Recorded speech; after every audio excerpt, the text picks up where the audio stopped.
Hello students, welcome to my channel. मैं हूं आपकी प्रज्ञा मैम और आज की वीडियो लेक्चर में हम सीजी बोर्ड की क्लास 8 सिविक्स का चैप्टर 4 सेंट्रल गवर्नमेंट के बारे में देखेंगे। इसके एक्सरसाइजेस के बारे में देखेंगे। चैप्टर हमने डिटेल में डिस्कस कर लिया है, प्लेलिस्ट में जाकर आप चेक कर सकते हैं। इस वीडियो लेक्चर में हम इसके एक्सरसाइजेस देखेंगे। तो सबसे पहला है फाइंड आउट। हमको पता करना है in which state do you live, कौन से स्टेट में हम रहते हैं।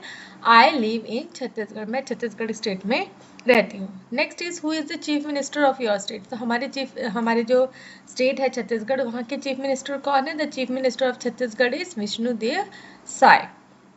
Next is who is the member of parliament of your area. तो आपके एरिया में जो भी मेंबर ऑफ पार्लियामेंट है, आप नेट में सर्च कर सकते हैं और देख सकते हैं। तो द मेंबर ऑफ पार्लियामेंट, मैं जांजगीर चांपा में रहती हूँ, तो member of parliament of Janjgir Champa is Shrimati Kamla Devi Patle.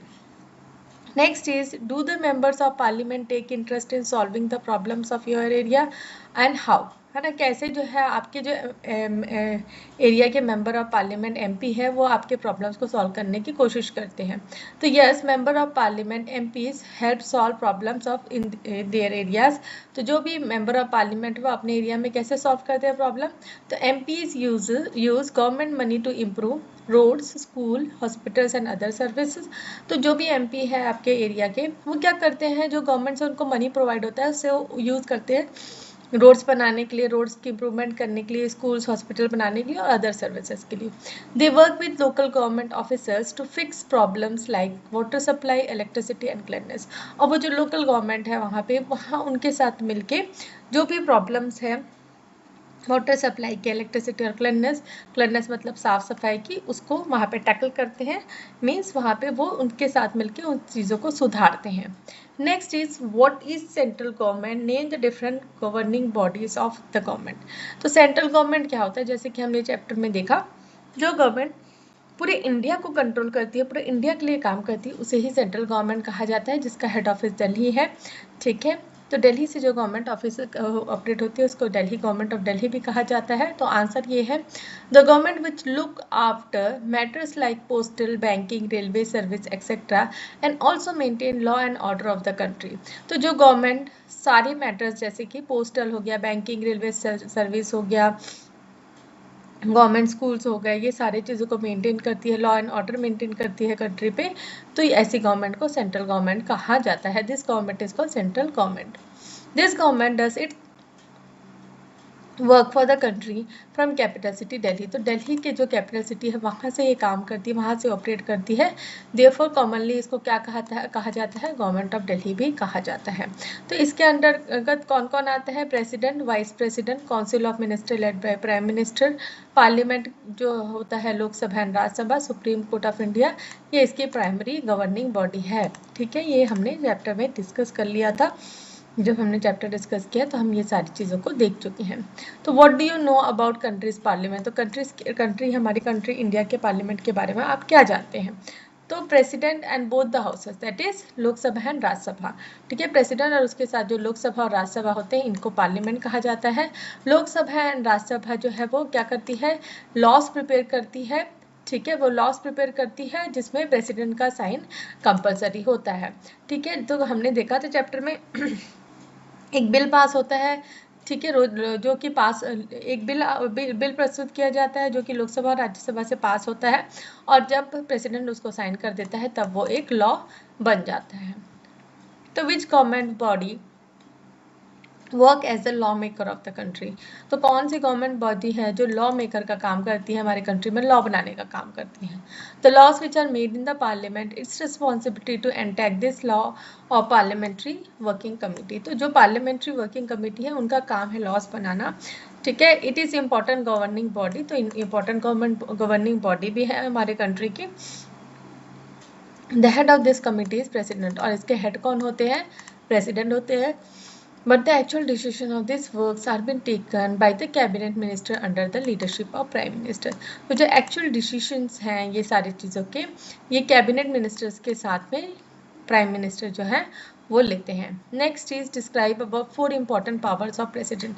तो 4 इंपॉर्टेंट पावर्स क्या है प्रेसिडेंट के, वो हमको देखना है।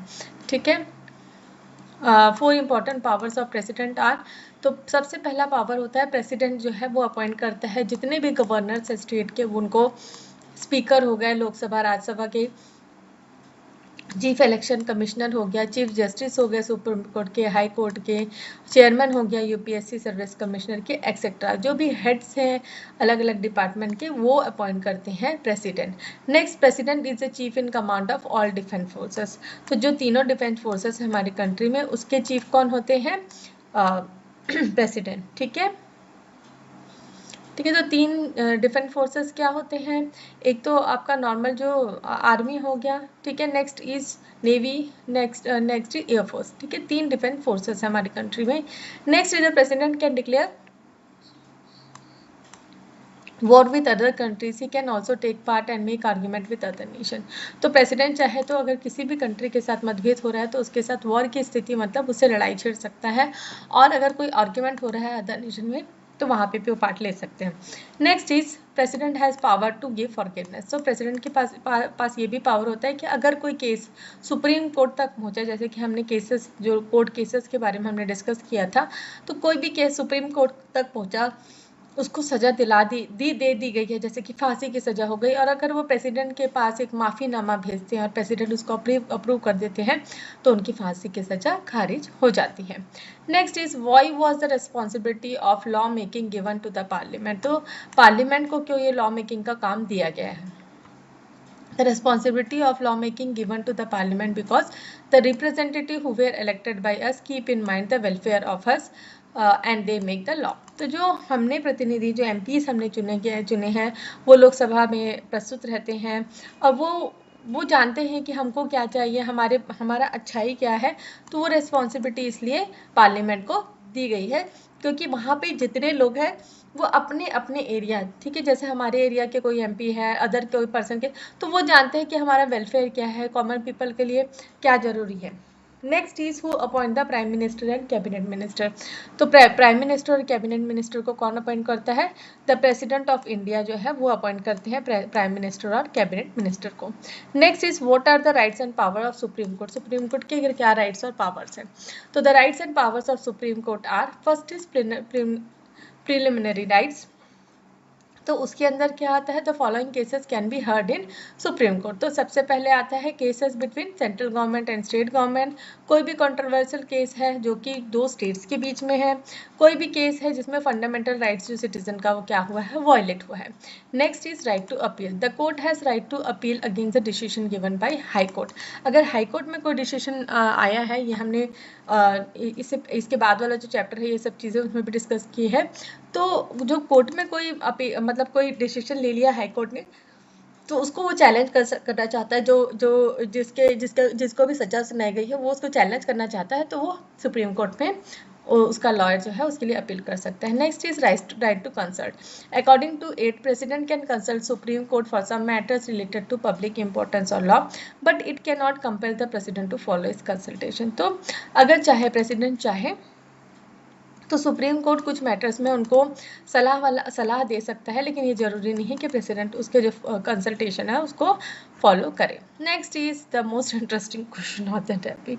अगर आप प्राइम मिनिस्टर होते तो अगर आप क्या करते, इसको आप 5 सेंटेंस में लिखना है, ठीक है। ये आपकी मर्जी है, मुझे जो सही लगा मैंने लिखा है, आपको जो सही लगे आप लिखे, है ना। इसमें पूछा गया है अगर आप प्रेसिडेंट होते तो क्या करते, ठीक है। तो क्या करते हैं? पर सबसे पहले I would work to improve education and health care for everyone. तो ये एजुकेशन और हेल्थ केयर बहुत इंपॉर्टेंट है, तो इसके इम्प्रूवमेंट के लिए मैं काम करना चाहूँगी, है ना। हर एक बच्चे का अधिकार है, हर एक मनुष्य का अधिकार है, उसने बचपन में पढ़ाई नहीं की तो अडल्टहुड में पढ़ाई जरूर कर ले। एटलीस्ट उसको इतना तो पता होना चाहिए कि जो हमारे जो नॉर्मल डेली लाइफ में जो चीज़ें हो रही हैं वो क्यों हो रही है, कैसे हो रही है। नेक्स्ट इज हेल्थ केयर, ठीक है। हेल्थ, लोगों की हेल्थ भी बहुत अच्छी होनी ज़रूरी है। किसी को भी मतलब दुखी देखना, किसी के भी हेल्थ में मतलब इशू है उसको देखना, ये मतलब एक मतलब दिल को एकदम उदास कर देने वाली स्थिति होती है। तो ये दोनों चीज़ तो होनी चाहिए। Next, I would ensure that every citizen has access to clean water, good roads and proper housing. और मैं ये भी चाहूँगी कि हर एक सिटीजन जो है उसके पास पीने का साफ पानी हो, एक अच्छा घर हो, अच्छे रोड हो, ताकि उसे कोई भी दिक्कत ना हो। Next is my focus would be on reducing poverty and creating more job opportunity for the youth. और मेरा नेक्स्ट जो पॉइंट होगा वो होगा कि पॉवर्टी जो है, गरीबी जो है, उसको कैसे भी करके थोड़ा कम किया जाए और जॉब अपॉर्चुनिटी जो है यूथ के लिए वो बढ़ाई जाए।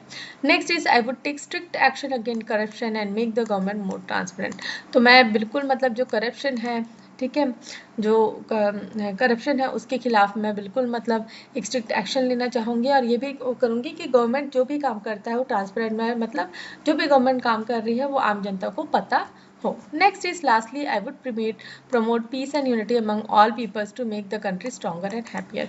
तो नेक्स्ट जो है, मैं लोगों के बीच में पीस और यूनिटी चाहूँगी, लोग शांति से रहे, एकजुट होकर रहे, ताकि जो हमारी कंट्री है वो बहुत ही मजबूत हो और खुशहाल हो। तो यहाँ पे ये चैप्टर भी खत्म होता है। मैं आशा करती हूँ कि आपको ये वीडियो लेक्चर समझ में आया होगा। वीडियो लेक्चर समझ में आया तो अपने फ्रेंड्स के साथ शेयर करिए, कमेंट करके बताइए वीडियो कैसा लगा, पसंद आया तो लाइक करिए। अगर मेरे वीडियोस और अच्छे से पसंद आते हैं तो चैनल को सब्सक्राइब कर लीजिए, बेल नोटिफिकेशन को भी ऑन कर लीजिए, ताकि जब भी मैं नए वीडियोस डालूँ तो आपको नोटिफिकेशन मिल सके। Thanks for watching.